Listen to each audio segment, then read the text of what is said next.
Awal cerita diperkenalkan seorang perempuan bernama Hong Hee-ju. Dia bekerja sebagai penerjemah bahasa isyarat. Suatu hari, dia mendapat tugas bekerja dengan seorang pembawa berita terkenal bernama Nayuri. Nayuri adalah penggemar berat seorang juru bicara presiden bernama Baek Saon. Meskipun ada rumor bahwa Baek Saon sudah menikah, Nayuri tetap mengaguminya bahkan diam-diam mencintainya meskipun tak berbalas. Hari itu, Baek Saon sedang mengadakan konferensi pers mengenai kasus penculikan yang sedang terjadi di negara tersebut. Ia menjelaskan bahwa sejumlah warga telah diculik oleh kelompok tak dikenal yang menuntut uang tebusan. Namun, pemerintah, melalui Baek Saon, menegaskan tidak akan memenuhi tuntutan para penculik. Sebaliknya, pemerintah akan mengambil langkah tegas untuk memastikan para sandera dapat dibebaskan dengan selamat. Baek Saon juga meminta para wartawan yang hadir untuk sementara waktu tidak menyebarkan informasi tersebut agar tidak memicu kepanikan publik. Setelah konferensi pers itu, banyak wartawan mencoba menghubungi Baek Saon, tetapi semua panggilan diabaikan olehnya. Nayuri juga mengirimkan pesan dukungan dan semangat, tetapi tidak mendapat respons. Di sisi lain, pemilihan presiden akan diadakan 1 bulan lagi, dan ayah Baek Saon adalah salah satu kandidat.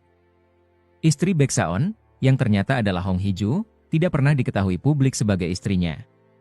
Ibu Baek Saon meminta Hee-ju berhenti bekerja demi menjaga privasi mereka. Apalagi menjelang pemilu. Bahkan, Ibu Hee-ju sendiri menyarankan hal yang sama. Suatu malam, setelah makan malam bersama ibu dan mertuanya, Hee-ju memutuskan pulang. Namun, dalam perjalanan, ia merasa ada yang aneh dengan mobilnya, seolah-olah sedang dikendalikan oleh orang lain. Walau berhasil menghentikan mobilnya, pintunya terkunci dari dalam, dan ia melihat seseorang misterius berdiri di depannya.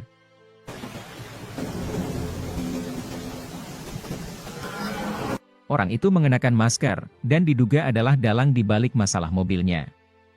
Saat itu, Baek Saon menerima telepon dari nomor tak dikenal. Orang itu mengaku sedang bersama istrinya dan akan berencana menghabisinya. Namun, karena banyak kasus penipuan dengan modus serupa, Baek Saon tidak percaya dan mengabaikan panggilan tersebut. Untuk memastikan, ia menghubungi ibu dan ibu mertuanya, yang mengonfirmasi bahwa Hee-ju memang baru saja pulang setelah makan malam. Meski begitu, telepon dari penculik terus berlanjut, dengan mengatakan bahwa ia benar-benar menahan Hee-ju. Baek Saon tetap tidak percaya, karena selama ini identitas istrinya dirahasiakan dari publik. Ia berpikir kalau pengakuan penculik itu hanyalah tipu muslihat untuk memeras uang. Namun, jauh di lubuk hati, ia tetap khawatir akan keselamatan Hee-ju. Baek Saon segera meminta rekannya melacak nomor telepon tak dikenal itu. Sementara itu, Hong Hee-ju berada dalam situasi yang menakutkan.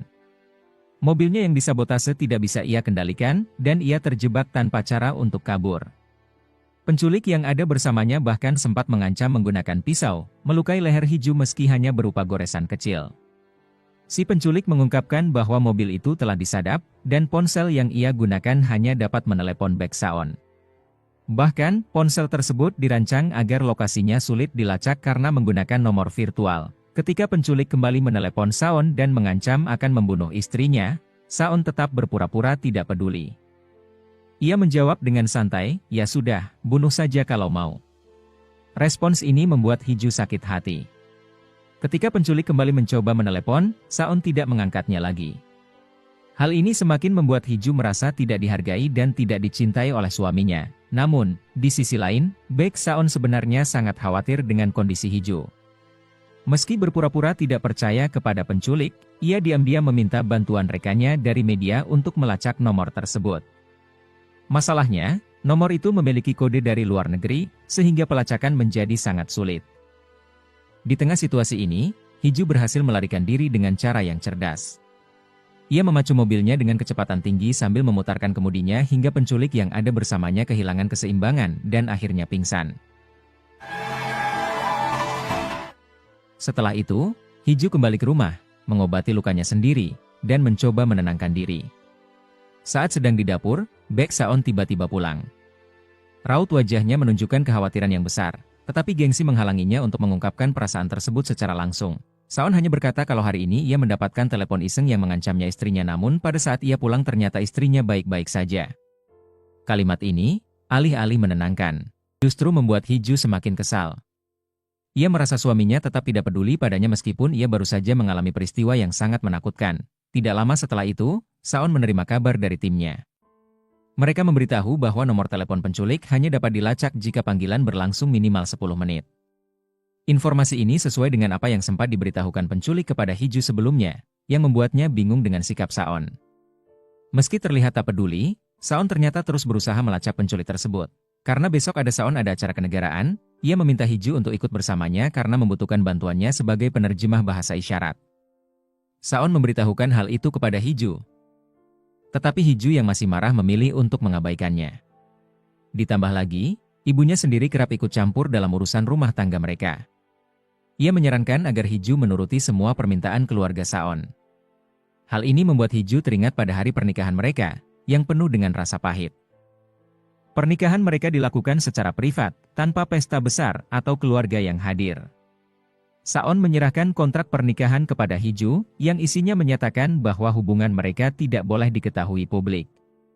Hiju juga dilarang meminta cerai, dan jika ada yang tahu hubungan mereka, Hiju harus membayar denda sebesar 2 miliar won. Dengan hati yang kesal, Hiju tetap menandatangani kontrak tersebut. Setelah itu, Saon memberikan cincin kepadanya tanpa sedikit pun momen romantis. Bahkan, saat Hiju memeriksa berita di internet, ia mendapati tidak ada satupun informasi yang mengungkap bahwa ia adalah istri Baek Saon. Semua dirahasiakan dengan sangat ketat. Hal ini membuat Hiju merasa tidak dihargai.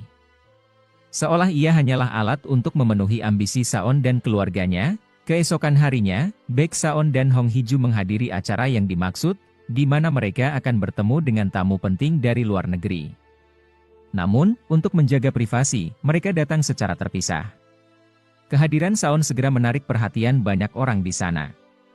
Pesonanya yang tampan dan aura kewibawaannya yang kuat membuatnya menjadi pusat perhatian. Tidak lama kemudian, Hong Hiju juga tiba dan menghampiri Saon. Penampilan mereka yang serasi membuat beberapa orang menduga mereka adalah pasangan suami istri. Meskipun begitu, mereka tetap berjalan bergandengan tangan menuju lantai atas untuk bertemu tamu tersebut. Sikap ini semakin membuat orang-orang curiga bahwa mereka memiliki hubungan spesial. Ketika bertemu dengan tamu yang dimaksud, yaitu seorang duta besar dari luar negeri, Saon memperkenalkan dirinya dengan sopan. Kebetulan, istri sang duta besar juga memiliki keterbatasan berbicara. Saon memanfaatkan kesempatan ini untuk memperkenalkan Hiju, yang kemudian berkomunikasi dengan istri sang duta besar menggunakan bahasa isyarat. Melihat interaksi mereka, sang duta besar langsung berasumsi bahwa Saon dan Hiju adalah pasangan suami istri. Namun, Hiju segera meluruskan kesalahpahaman tersebut. Ia menjelaskan bahwa dirinya hanyalah seorang penerjemah dan tidak memiliki hubungan apapun dengan Saon. Pernyataan ini membuat Saon merasa sakit hati. Ironisnya, ia sendiri yang selama ini meminta Hiju untuk tidak mengungkapkan hubungan mereka di hadapan publik. Namun, untuk menjaga citranya, Saon mencoba menjelaskan bahwa istrinya memiliki keterbatasan tertentu yang sengaja dirahasiakan. Ia mengaku khawatir bahwa jika publik mengetahui siapa istrinya, banyak pihak yang membenci Saon akan menyerang Hiju sebagai balasannya. Melihat cara Saon memperlakukan Hiju, sang duta besar merasa kagum. Ia melihat perhatian Saon sebagai bentuk cinta dan kepedulian yang tulus. Sikap Saon terhadap Hiju terlihat sangat romantis dan penuh kasih, meskipun sebenarnya hubungan mereka jauh lebih kompleks daripada yang terlihat. Hong Hiju merasa ucapannya hanya dianggap remeh oleh Baek Saon. Dengan kesal, ia sedikit menjauh dan mengambil minuman, namun Saon segera melarangnya. Hiju, yang sudah merasa tidak nyaman, ingin pulang karena merasa tugasnya sudah selesai. Namun, Saon memintanya untuk tetap berada di sampingnya. Pernyataan itu membuat Hiju marah. Ia mulai melampiaskan emosinya menggunakan bahasa isyarat, meskipun selama ini Saon mengaku tidak memahami bahasa tersebut. Tapi anehnya, saat Hiju melontarkan umpatan dalam bahasa isyarat, Saon justru menunjukkan bahwa ia mengerti sepenuhnya apa yang Hiju katakan. Hal ini membuat Hiju semakin kesal, dan ia memutuskan untuk pergi ke toilet untuk menenangkan dirinya. Ia merasa kepalanya semakin pusing, ditambah rasa sesak di dadanya akibat sikap Saon yang membuatnya sangat tertekan. Sementara itu, Saon menerima panggilan dari nomor tak dikenal. Suara di ujung telepon ternyata adalah penculik yang sebelumnya mengancamnya. Penculik tersebut dengan santai berkata bahwa ia tahu persis lokasi Saon saat ini, bahkan ia berada di acara yang sama. Saon terkejut karena acara tersebut sangat eksklusif dan hanya bisa dihadiri oleh tamu undangan dengan posisi penting. Ketika Saon mencoba mencari sosok penculik itu, ia melihat seseorang yang tampak mencurigakan sedang berbicara melalui telepon. Namun, setelah dikejar dan diperiksa, ternyata orang tersebut bukan penculik, melainkan hanya tamu biasa yang sedang berbicara dengan istrinya. Penculik yang mendengar usaha Saon itu justru merasa bangga karena berhasil mengelabuhinya. Ia kembali menghubungi Saon dan dengan nada penuh kemenangan, berkata kalau Saon sudah mulai penasaran, padahal sebelumnya ia bahkan tidak peduli. Dalam percakapan itu, penculik mengungkapkan sesuatu yang mengejutkan, ia tahu bahwa Hiju sebenarnya bukan istri sejati Saon, melainkan hanya pengganti kakaknya yang melarikan diri pada hari pernikahan. Kakak Hiju, yang seharusnya menikah dengan Saon, menghilang tanpa jejak sebelum upacara dimulai, dan keluarga mereka memutuskan menggantikan posisinya dengan Hiju untuk menyelamatkan nama baik keluarga. Hingga kini, keberadaan kakak Hiju masih menjadi misteri, namun, kejutan lain datang ketika Saon menyadari bahwa suara di telepon bukan dari penculik yang sama seperti sebelumnya. Ternyata, Hiju telah memanfaatkan ponsel milik penculik asli, yang sempat ia lumpuhkan saat insiden malam itu, untuk mengelabui Saon. Hiju, yang merasa tidak pernah dipedulikan, menggunakan kesempatan ini untuk melancarkan rencana balas dendam. Ia berpura-pura menjadi penculik dan mengancam akan menghabisi dirinya sendiri sebagai Hong Hiju. Melalui panggilan telepon virtual itu, Hiju mendesak Saon dengan ancaman-ancaman tajam. Saon, yang sudah emosi, menantang balik dengan mengatakan bahwa ia sendiri yang akan menangkap penculik tersebut. Hiju merasa rencananya berjalan sesuai harapan. Dengan suara gemetar tapi tegas, ia terus memainkan peran sebagai penculik, membangun situasi yang membuat Saon terpojok. Namun, di balik semua itu, Hiju juga merasa ketakutan, bukan hanya karena risikonya, tetapi juga karena rasa bersalah yang mulai muncul dari dalam dirinya.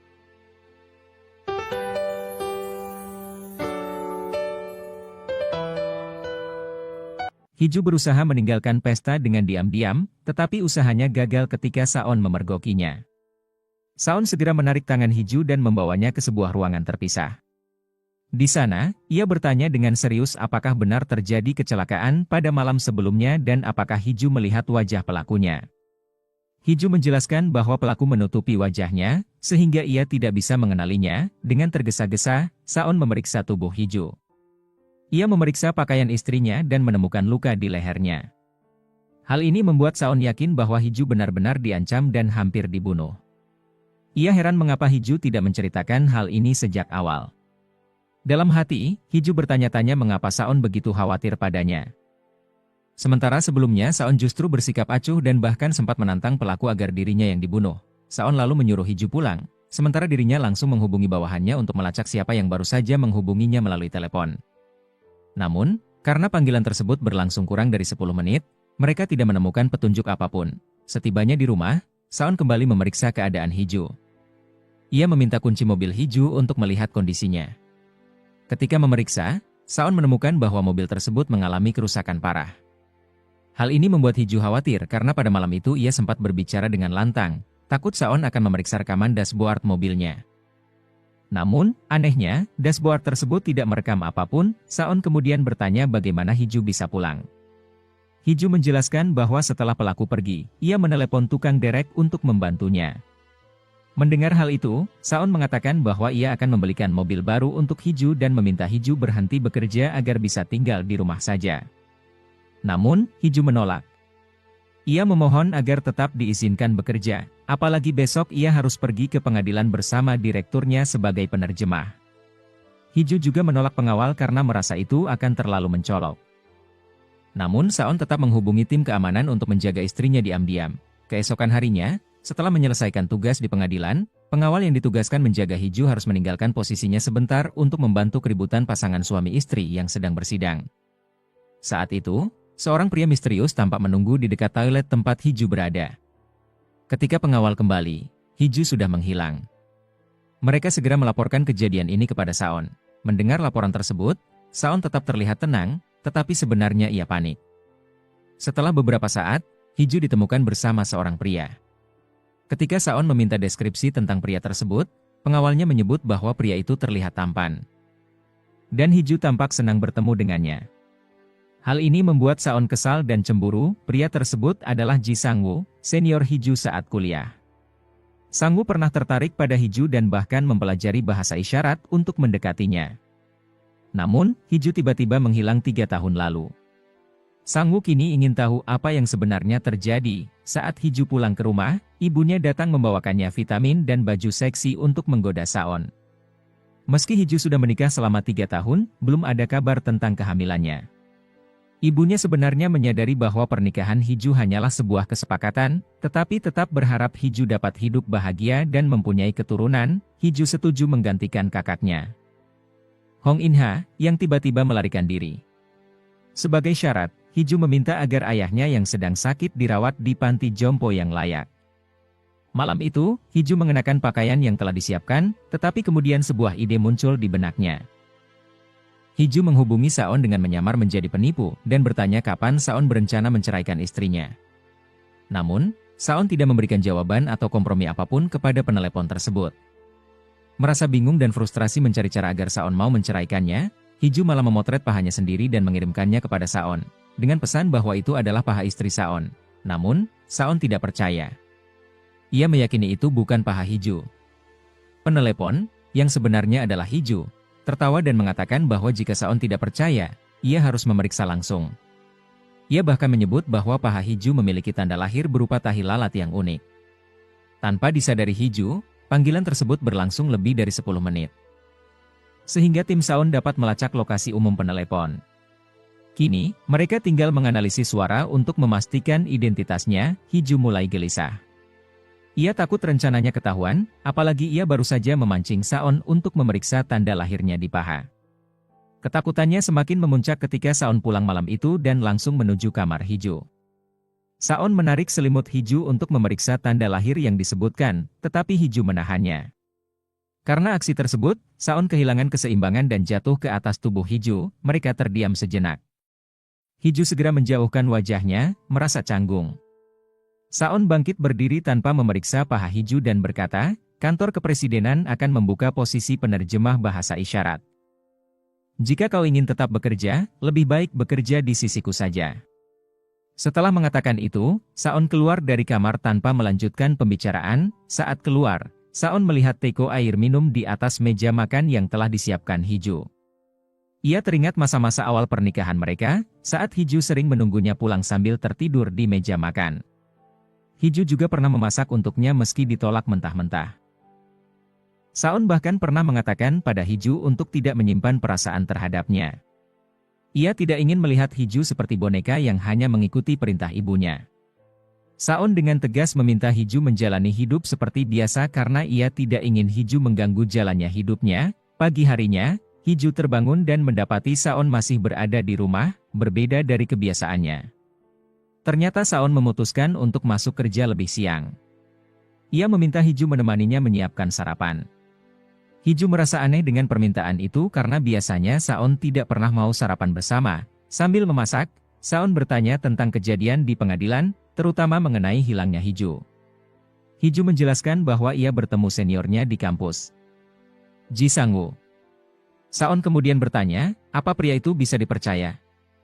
Hiju hanya menjawab bahwa Sang-woo adalah pria yang baik. Saon tampak tidak senang dengan jawaban tersebut. Ia akhirnya meminta Hiju makan sendirian, lalu meninggalkan meja makan tanpa melanjutkan pembicaraan. Hiju terkejut jika Saon berniat untuk menyiapkan makanan untuknya. Setelah mendapat kabar bahwa analisis suara penelepon telah selesai, Saon segera pergi ke kantornya. Namun, hasil analisis itu masih abu-abu karena penelepon menggunakan perangkat pengubah suara yang tidak biasa. Sementara itu, Hiju mengunjungi ayahnya, Na Jin-chol, yang dirawat di panti jompo. Na Jin-chol menderita gangguan jiwa ringan dan sering menyebut nama istrinya, Kim Yeon-hui, memohon agar tidak pergi. Di depan ayahnya, Hiju berbicara dengan leluasa. Dengan nada penuh emosi, ia bertanya, mengapa ayah tidak mencegah ibu pergi dulu? Ayah seharusnya menahannya. Ayahnya menjawab sambil menangis kalau ia ingin anaknya menjadi seseorang yang hebat. Karena itu, ayahnya mengizinkan ibunya Hiju membawanya pergi. Hiju pun menangis, meluapkan rasa frustrasinya. Sejak hidup sebagai putri kedua keluarga Hong, hidupnya tidak pernah tenang. Ia harus berpura-pura bisu dan menjadi bayangan Hong In-ha dan ia sudah muak dengan semua ini. Ia ingin segera mengakhirinya. Malam itu, Saon menceritakan kekhawatirannya kepada rekannya, Jang Hokjin. Ia menjelaskan ancaman yang diterimanya dan menyebutkan foto tubuh istrinya yang dikirim oleh penelepon. Hokjin dengan santai menyimpulkan kalau ini semua adalah perselingkuhan. Kata-kata Hokjin membuat Saon mulai berpikir, apakah benar selama ini Hiju berselingkuh? Apalagi, anak buahnya baru saja menunjukkan rekaman CCTV yang memperlihatkan seseorang masuk ke mobil Hiju tanpa paksaan. Malam harinya, Saon menerima telepon dari penelepon misterius, tetapi ia memilih untuk tidak mengangkatnya. Tiba-tiba, terdengar ledakan besar dari arah kantor Saon bekerja. Hiju yang berada di rumah segera pergi untuk mencari tahu. Namun, Saon belum juga pulang, membuatnya cemas. Ia pun menunggu di sofa hingga tertidur. Keesokan paginya, saat terbangun, Hiju mendengar berita ledakan hebat di kawasan kantor Saon. Beberapa korban terluka, dan polisi telah mengidentifikasi pelaku melalui rekaman CCTV. Stasiun TV bahkan memutar rekaman suara ancaman yang dikaitkan dengan insiden tersebut. Suara itu identik dengan yang pernah Hiju gunakan untuk menelepon Saon. Hiju terkejut dan bingung. Bagaimana ini bisa terjadi? Apa mungkin kantor Saon yang menjadi target? Tak lama kemudian, Saon pulang ke rumah dalam keadaan kacau. Bajunya kotor dan lusuh, seperti baru saja keluar dari tempat kebakaran. Beberapa luka kecil terlihat di tubuhnya. Tanpa banyak bicara, ia langsung mengangkat Hiju ke atas meja. Dengan nada tegas, Saon berkata kalau ada sisi dari istrinya yang tidak ia ketahui. Maka ia harus mencari tahu sendiri. Ia lalu menarik rok Hiju. Hiju sempat menahannya, tetapi Saon mengatakan apakah Hiju ingin membukanya sendiri atau ia yang akan melakukannya. Saat itu, ingatan Saon melayang 3 tahun ke belakang. Ia pernah menerima pesan dari Hong In-ha yang mengatakan bahwa ia ingin membatalkan pernikahan kontrak. Jika Saon menolak, In-ha mengancam akan mengungkap rahasia keluarganya. Saon sempat terdiam dan ia malah menanyakan masalah Hiju apakah ia akan menikah dengan pria lain yang akan dijodohkan oleh ibunya. Setelah In-ha mengonfirmasi kebenaran berita itu, Saon malah mengubah rencananya untuk menikahi Hiju, adiknya In-ha untuk menyelamatkan Hiju untuk menikah dengan pria lain.